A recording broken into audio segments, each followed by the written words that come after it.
কেমন আছো সকলে? দেখো আজকে আবার চলে এসেছি নতুন একটা রেসিপি নিয়ে। তো তোমরা আশা করি দেখে বুঝতে পেরে গেছো আজকে রেসিপিটা কী।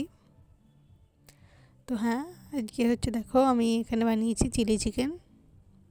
ঠান্ডার সময় বেশ ভালোই লাগে, তো ইচ্ছে হলে এরকম বানিয়ে ফেলি। তো দেখো, চলো আজকে তোমাদের সঙ্গে আমি এই চিলি চিকেনের রেসিপিটা শেয়ার করে নিই, কী করে করবে চিলি চিকেনটা। তো চলো দেখতে থাকো বন্ধুরা, কী করে করছি আমি এটা। তো দেখো, একদম গরম গরম কিন্তু আমি সার্ভ করে দিয়েছি। চলো রেসিপিটা শেয়ার করে নিই। দেখো, চিলি চিকেনের জন্য আমি এখানে 400 গ্রাম মতো মাংস নিয়ে নিয়েছিলাম। আর সবটাই হচ্ছে সলিড মাংস।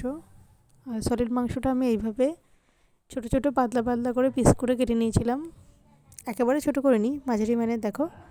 আর পিসগুলো কিন্তু আমি পাতলা পাতলা করে নিয়েছি।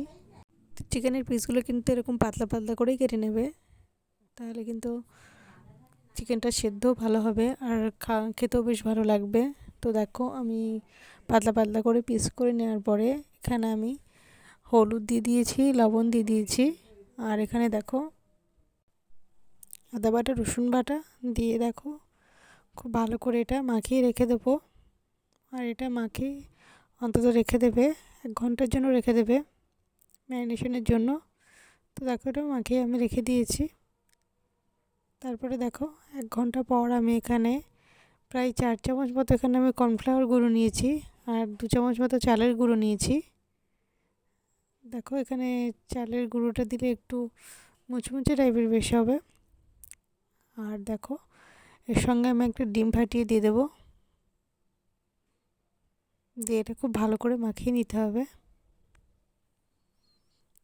আর মাখালে যদি এটা নরম মতো হয়ে যায়, তো তোমরা এর সঙ্গে আর একটু কর্নফ্লাওয়ার অ্যাড করে দিতে পারো, যেরকম প্রয়োজন হবে।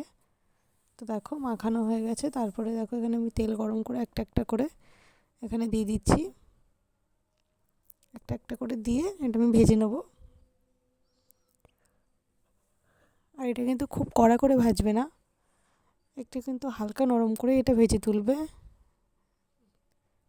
তাহলে বেশ চিলি চিকেনটা বেশ নরম হবে খেতে। তো দেখো, এরকম আমার হালকা হালকা রং চলে এসছে। ব্যাস, আমি এরকম হালকা হালকা রং করেই দেখো ভেজে তুলে নিচ্ছি। দেখো, আমার এখানে সব প্রায় ভাজা হয়ে গেছে। এবার এখানে দেখো আমি চিলি চিকেনের জন্য ক্যাপসিকাম কেটে নিয়েছি, পেঁয়াজ নিয়ে নিয়েছি। আর দেখো, টমেটো নিয়েছি, টমেটোর বীজটা ছাড়িয়ে দিয়ে তারপরে টমেটোটা কেটে নিয়েছি। আর এখানে দেখো কাঁচা লঙ্কার কুচি নিয়েছি অল্প। আর নিয়েছি হচ্ছে আমি রসুন আর হচ্ছে আদা কুচি। রসুন আর আদাটা কুচি কুচি করে নিয়ে নিয়েছি। এবার দেখো ওই একই তেলে দেখো আমি রসুন কুচিটা দিয়ে দিয়েছি। আর রসুন কুচিটা ভাজা ভাজা হয়ে গেলে এখানে দেখো আমি আদা কুচিটা দিয়ে দেবো। রসুন আদাটা একদম ছোটো ছোটো কুচি কুচি করে কেটে নেবে। দেখো, রসুন আদাটা ওখানে ভাজা ভাজা হয়ে যাচ্ছে। তারপরে এখানে আমি পেঁয়াজগুলো দিয়ে দিলাম। পেঁয়াজ দেওয়ার পরে দেখো এখানে আমি ক্যাপসিকাম দেবো। ক্যাপসিকাম আর যে আমার টমেটোগুলো কাটা ছিল সেগুলো সব দিয়ে দেবো। দেখো, পেঁয়াজটা একটু ভাজা ভাজা করে নিচ্ছি। পেঁয়াজটা হালকা একটু ভাজা ভাজা হয়ে এলে আমি বাকি সবগুলো দিয়ে দেবো। দেখো, ক্যাপসিকামগুলো সব দিয়ে দিলাম। আর এখানে হচ্ছে টমেটো কুচিটাও দিয়ে দিলাম। দিয়ে এখানে একটু লবণ দিয়ে দেবো। লবণ দিন, এটা আমি হালকা একটু গ্যাসের ফ্লেমটা লো রেখে জাস্ট 2-3 মিনিটের জন্য রেখে দেবো, যাতে হচ্ছে এই যে সবজিগুলো সেগুলো সব একটুখানি হালকা নরম নরম ভাব চলে আসে। তার জন্য অনেক সময় আমরা কী করি, চিলি চিকেন করার সময় তাড়াহুড়ো করে এগুলো সব এরকম হালকা একটু ভেজে নিয়েই আমরা করে ফেলি। তো তার জন্য ক্যাপসিকামটা একটু কিন্তু কাঁচা কাঁচা মতোই থেকে যায়। তো আমি দেখো এখানে একটু লবণ দিয়ে আমি এটা 2-5 মিনিটের জন্য এটা আমি একটু ঢেকে রেখে দেবো। এটা আমার পার্সোনালি মতামত আর কি, আমি এরকমভাবেই করি। তো এরকম একটু ঢেকে রেখে দেওয়ার পরেই তারপরে আমি দেখো ঢাকাটা তোলার পরেই আমি এখানে দিয়ে দিচ্ছি সোয়া সস খানিকটা পরিমাণ দিয়ে দিলাম। আর তারপরে দেখো এখানে টমেটো সস দিচ্ছি। আর এখানে টমেটো সসের পরিমাণটা বেশ অনেকটাই দিতে হবে, নাহলে কিন্তু ভালো লাগবে না। দেখো অনেকটা পরিমাণে আমি টমেটো সস নিয়ে নিয়েছি। দিয়ে দেখো এটাকে খুব ভালো করে একটু বেশ নাড়াচাড়া করে নিচ্ছি সসগুলোর সাথে।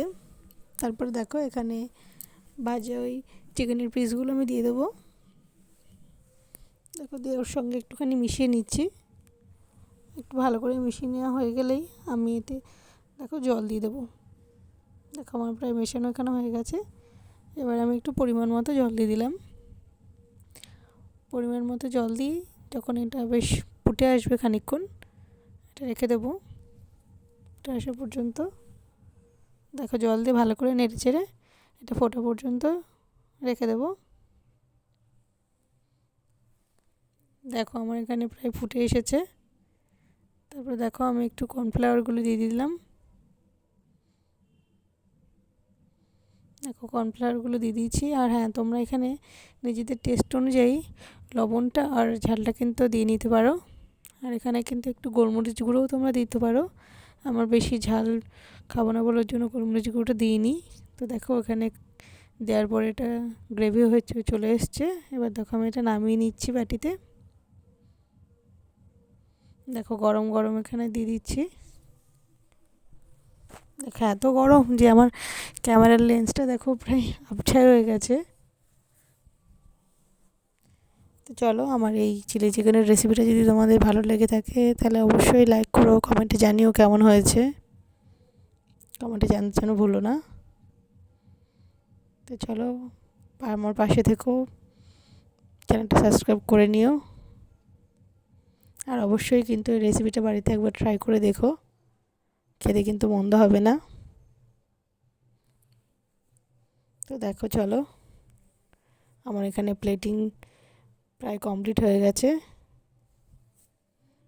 তো চলো সবাই ভালো থেকো, সুস্থ থেকো। আর পুরো রেসিপিটা দেখার জন্য ধন্যবাদ। টাটা।